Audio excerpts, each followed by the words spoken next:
حضرت موسیٰ کے واقعے میں ایک اہم کڑی میں بیان کر کے بات ختم کرتا ہوں، کیونکہ پورا واقعہ اس ڈیٹیل اور تفصیل کے ساتھ بیان کرنے کا وقت نہیں ہے۔ حضرت موسیٰ ایک مرتبہ تقریر کر رہے تھے، دوران تقریر ایک آدمی کھڑا ہوا، کہا کہ اے موسیٰ کیا آپ سے بڑا کوئی عالم ہے؟ موسیٰ علیہ السلام نے کہا نہیں، مجھ سے بڑا کوئی عالم نہیں، اس وقت دنیا میں سب سے بڑا عالم میں ہوں۔ اور حقیقت میں موسیٰ علیہ السلام سب سے بڑے عالم تھے، مگر اللہ تعالیٰ کو موسیٰ کی یہ بات پسند نہیں آئی۔ یہ عالم کی شان نہیں ہے کہ سب سے بڑا اپنے آپ کو سمجھے۔ موسیٰ علیہ السلام کا یہ جملہ اللہ کو پسند نہیں آیا۔ اللہ نے کہا اے موسیٰ، ہمارا ایک بندہ ہے، اس کے پاس تم جاؤ، اس کے پاس وہ علم ہے جو تمہارے پاس نہیں۔ موسیٰ علیہ السلام نے کہا اچھا، اس کے پاس وہ علم ہے جو میرے پاس نہیں ہے، ٹھیک ہے، میں جاتا ہوں اس کے پاس، سیکھتا ہوں اس سے۔ کہاں ملے گا وہ؟ اللہ نے کہا وہ تمہیں ملے گا مجمع البحرین پر، جہاں دونوں دریا آپس میں ملتے ہیں، وہاں چلے جاؤ، وہاں تمہیں وہ آدمی ملے گا۔ چنانچہ حضرت موسیٰ علیہ السلام نے اپنے ساتھی حضرت یوشع ابن نون کو لیا اور پہنچے وہاں پر۔ وہاں پہ حضرت خضر سے ملاقات ہوئی۔ حضرت خضر کون تھے؟ صحیح بات یہ ہے کہ یہ اللہ کے نبی تھے، اور اللہ تعالیٰ نے ان کو ایک مخصوص علم دیا تھا کہ جب کوئی انسیڈنٹ ہوتا تھا، کوئی واقعہ ہوتا تھا، تو اس واقعے کے پیچھے کیا ہونے والا ہے، اس کا انجام کیا ہونے والا ہے، وہ بھی اللہ ان کو بتا دیتا تھا۔ تو جب حضرت موسیٰ پہنچے ان کے پاس تو بڑے ادب سے کہا کہ حضرت میں آپ کے پاس آیا ہوں، آپ سے کچھ سیکھنا چاہتا ہوں، کہ آپ مجھے اجازت دیتے ہیں میں آپ کے ساتھ تھوڑا وقت گزار سکتا ہوں؟ حضرت خضر نے کہا کہ دیکھو میرے ساتھ تم وقت گزار نہیں پاؤ گے، اس لیے کہ میں بہت سا کام ایسا کروں گا جو تمہیں سمجھ میں نہیں آئے گا، اور تمہیں سمجھ میں نہیں آئے گا تم پوچھو گے، تم برداشت نہیں کرو گے، پوچھو گے، اور میرے ساتھ تم کوئی بات پوچھو گے تو میں تمہیں اپنے ساتھ رکھ نہیں سکتا۔ حضرت موسیٰ نے کہا گھبرائیے نہیں، میں کچھ پوچھوں گا نہیں آپ سے، آپ اپنا کام کیجئے، میں بس دیکھتا رہوں گا چپ چاپ۔ کہا ٹھیک ہے چلو۔ دونوں چلے، دریا میں کشتی جا رہی تھی، دونوں کشتی پر بیٹھے۔ کشتی پر جیسے بیٹھے، حضرت خضر نے ہتھوڑی نکالی اور تختی کا ایک تختہ توڑ کے نکالنے لگے۔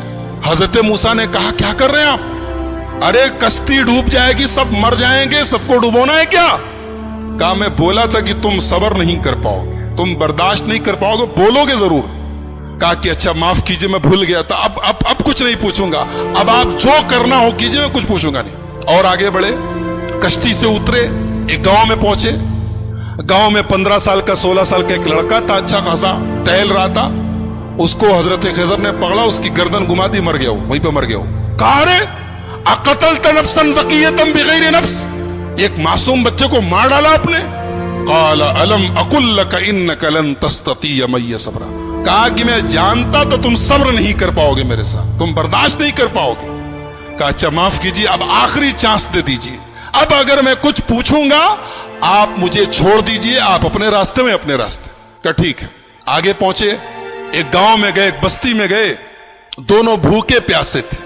جب بستی میں پہنچے تو وہ بستی جو تھی وہ کنجوسوں کی، بخیلوں کی بستی تھی۔ یہ دونوں پہنچے، بولے ہمیں بھوک لگی ہے، کچھ کھانے کو ملے گا کیا؟ تو بستی والوں نے کہا کہ تمہارے باپ کا مال ہے کہ چلے آئے اور ہم تم لوگوں کو کھانے پینے کو دیں گے، چلو جاؤ یہاں سے۔ بھگا دیا ان لوگوں نے۔ یعنی ایک نمبر کے بخیل اور کنجوس تھے، دونوں کو ایک آدمی کھانا کھلانے کو تیار نہیں۔ دونوں بیچارے بھوکے پیاسے تھکے ہارے گاؤں کے ایک مکان کی دیوار کے پاس بیٹھے تھے۔ اچانک دیوار گرنے لگی، حضرت خضر کھڑے ہوئے اور اللہ نے ان کو ایک مخصوص طاقت دی تھی، دیوار گر رہی تھی، انہوں نے کھڑے ہو کے دیوار کو سیدھا کر دیا۔ حالانکہ وہ اکیلے ایک آدمی کے بس کی چیز نہیں تھی، لیکن اللہ نے ان کو پاور دیا تھا، انہوں نے کھڑے ہو کے دیوار ٹھیک کر دی۔ موسیٰ علیہ السلام جلالی پیغمبر تھے، پہلے ہی غصے میں تھے، ان لوگوں نے کھانا اور پانی تک نہیں پوچھا تھا، مہمان نوازی نہیں کی تھی۔ کہا کہ آپ بڑے خیرخواہ بنتے ہیں، بڑے دریا دل بنتے ہیں، ان لوگوں نے پانی تک نہیں پوچھا اور آپ چلے، ان کی دیوار گر رہی تھی، آپ کو ٹھیک کرنے کی کیا ضرورت تھی؟ آپ پہلے پیسہ لے لیتے، کچھ معاوضہ طے کر لیتے۔ قال ھذا فراق بینی و بینک، کہا کہ اے موسیٰ اب یہاں سے آپ اپنے راستے میں اپنے راستے۔ آپ نے کہا تو میں بولوں گا نہیں اور آپ ہر جگہ بول دیے۔ اب میں بتاتا ہوں کہ وہ تینوں کام میں نے کیوں کیا تھا۔ ہم لوگ جس کشتی میں جا رہے تھے وہ کشتی کچھ غریبوں کی کشتی تھی، کچھ غریب لوگ تھے، وہ بیچارے کشتی پر چلاتے تھے، وہی ان کی انکم کا ذریعہ تھی۔ آگے ایک ظالم بادشاہ تھا، وہ ظالم بادشاہ جب کوئی کشتی دیکھتا تھا، اگر کشتی صحیح سلامت ہوتی تھی تو کشتی کو لوٹ لیتا تھا، اور اگر کشتی دور سے ہی عیبدار نظر آتی تھی تو چھوڑ دیتا تھا۔ میں نے تختہ نکال دیا تاکہ وہ ظالم بادشاہ کشتی کو لوٹے نہ، اور جو لڑکا تھا جس کو میں نے گردن پکڑ کے مار دیا تھا، اس لڑکے کے ماں باپ بہت نیک تھے، مومن تھے، ایمان والے تھے، اور وہ لڑکا آگے چل کے اپنے باپ کا نافرمان، اپنی ماں کا نافرمان اور کافر ہونے والا تھا۔ تو میں نے اللہ کے حکم سے اس کو ختم کر دیا، اور اللہ اس بچے کے بدلے ان کو ایک نیک بچہ دے گا جو ان کی آگے چل کے ایمان والا بنے گا اور ان کی خدمت کرے گا۔ اور جو دیوار میں نے ٹھیک کر دی تھی، وہ دراصل جس مکان کی دیوار تھی وہ مکان 2 یتیم بچوں کا تھا۔ ان کا باپ جب مرنے لگا تو اس نے اپنی ساری جمع پونجی، بچے چھوٹے چھوٹے تھے، ساری جمع پونجی اپنے مکان کی ایک دیوار کے نیچے دفن کر دیا، اور وہ بچے بیچارے ابھی چھوٹے چھوٹے تھے، یتیم بچے تھے۔ اگر دیوار گر جاتی تو وہ بستی جو تھی، گاؤں والے 1 نمبر کے حریص اور لالچی اور بخیل لوگ تھے، ہمیں ایک گلاس پانی تک نہیں پوچھا، وہ دیوار کے نیچے کا سارا خزانہ لوٹ لیتے اور وہ بیچارے یتیم بچوں کا حق مارا جاتا۔ تو اللہ کے حکم سے میں نے دیوار کو ٹھیک کر دیا تاکہ جب بچے بڑے ہو جائیں تو پھر اللہ تعالیٰ ان کے باپ کا خزانہ انہیں پہنچا دے۔ اور اللہ نے ایسا کیوں کیا؟ اس لیے کہ ان دونوں بچوں کا جو باپ تھا وہ بہت نیک تھا۔ نیک باپ کی اولاد پریشانی میں پڑے یہ اللہ تعالیٰ نے پسند نہیں کیا۔ اگر باپ نیک ہے تو اولاد کی اللہ مدد کرتا ہے۔ ایک نقطہ یہ ملا کہ اگر آدمی نیک ہو تو اس کے مرنے کے بعد بھی اس کی اولاد کو فائدہ پہنچتا ہے، یہ اس آیت سے پتہ چلا۔ بہرحال یہ حضرت خضر کا واقعہ تھا، حضرت موسیٰ کا واقعہ۔ قرآن کریم کے 15ویں پارے کے لاسٹ میں اور 16ویں کے شروع میں یہ واقعہ بیان کیا گیا ہے۔ موسیٰ علیہ السلام کی جو قوم تھی، اللہ نے بہت انعام ان کے اوپر کیا۔ ان کے اوپر آسمان سے کھانا اترتا تھا، ان کو بھوک لگتی تھی، کھانا اترتا، من و سلوا۔ پانی کی ضرورت پڑی، موسیٰ علیہ السلام نے لاٹھی کو زمین پہ مارا، زمین سے چشمہ بہنے لگا۔ ان کو دھوپ بہت تیز لگی، آسمان میں بادل کا سایہ آ گیا۔ لیکن جتنی اللہ نے ان کو سہولت دی، آرام دیا، اتنی ہی یہ قوم نافرمان ہو گئی۔ جب فلسطین قریب آ گیا تو موسیٰ علیہ السلام نے اپنے ساتھیوں سے کہا، بنی اسرائیل سے، کہ چلو ہم فلسطین میں چلیں، اور وہاں پہ ایک ظالم لوگوں کی حکومت ہے، عمالقہ کی حکومت ہے، ہم ان سے جہاد کریں، ان سے لڑیں۔ تو موسیٰ علیہ السلام کے ساتھیوں نے کہا، ارے وہ لوگ بہت پاورفل لوگ ہیں، ہم لوگ ان سے لڑ نہیں سکتے، ان سے لڑنے کی طاقت ہمارے اندر نہیں ہے، آپ جائیے، آپ کا رب جائے۔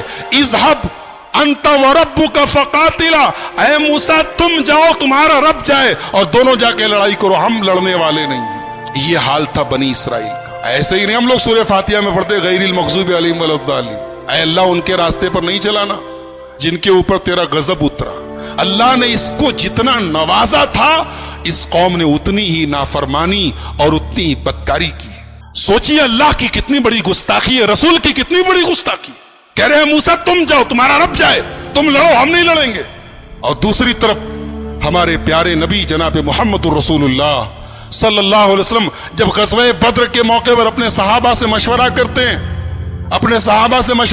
ہیں، اور اپنے انصاری صحابہ سے پوچھتے ہیں کہ تم لوگ کیا کرو گے، تو انصاری صحابہ کہتے ہیں، اللہ کے نبی ہم کوئی موسیٰ کے ساتھی تھوڑی ہیں جو کہہ دے کہ آپ جائیے، آپ لڑیے، ہم بیٹھے رہیں گے۔